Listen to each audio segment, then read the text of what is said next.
We have 9 major video game publishers that will be announcing with us, as well as 1 indie publisher, just kind of show that indie games are going to be on OnLive as well.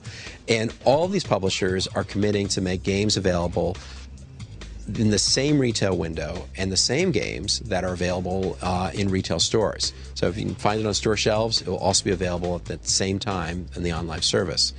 And we're not announcing exactly what titles are going to be available at launch, but we're showing a lot of really cool titles at the Game Developer Conference.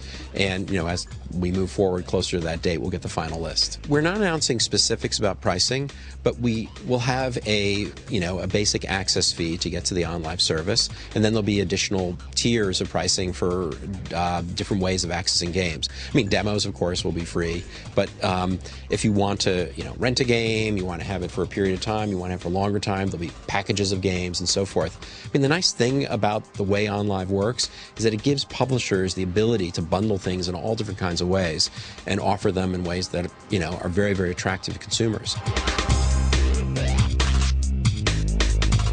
Pretty much any controller that will work in a PC, you can plug into, USB input on the micro console. Plus, of course, you can plug it into your PC or your Macintosh and use it there. Then OnLive will also have its own wireless controller, which is kind of cool. And it's very, very low latency. It's actually measured in microseconds, not even milliseconds.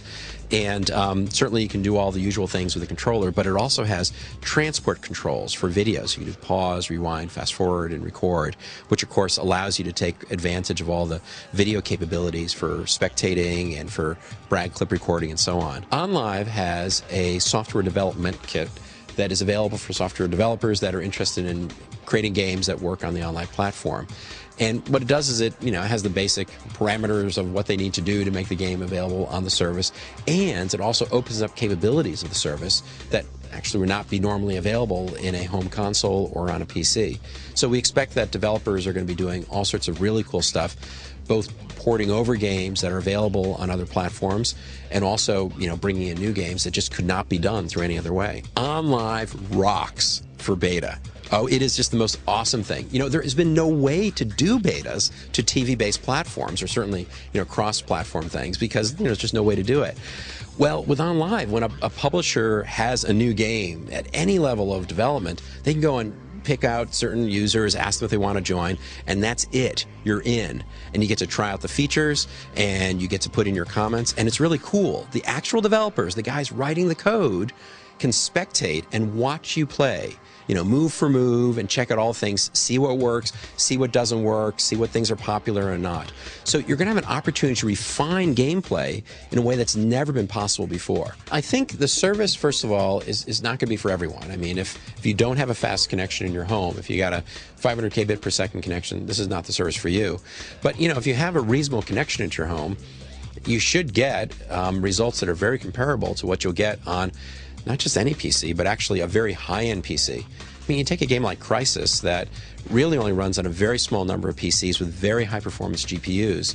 It runs beautifully on an entry-level PC or Mac that can't even run the game without any problem. Even better, of course, with our micro console.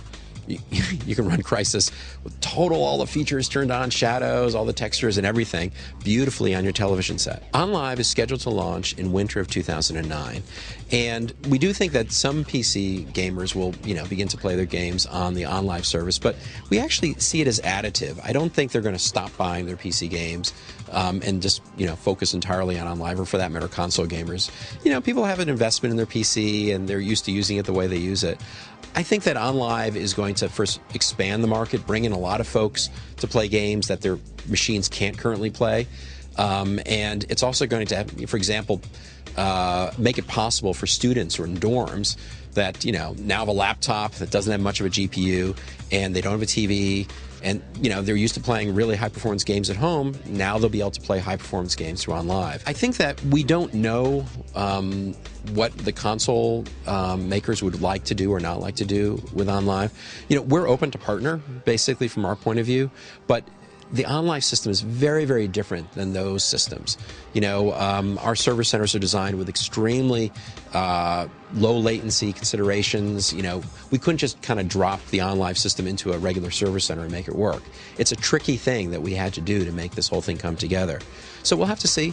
But, At this stage, we're announcing OnLive. We're saying we're going to have a beta this summer, and then we're saying it's coming out in winter of 2009. Beyond that, who knows? I think the future is really, really bright, but there's been nothing like this before, nothing even close to it. Who knows what's going to lead to?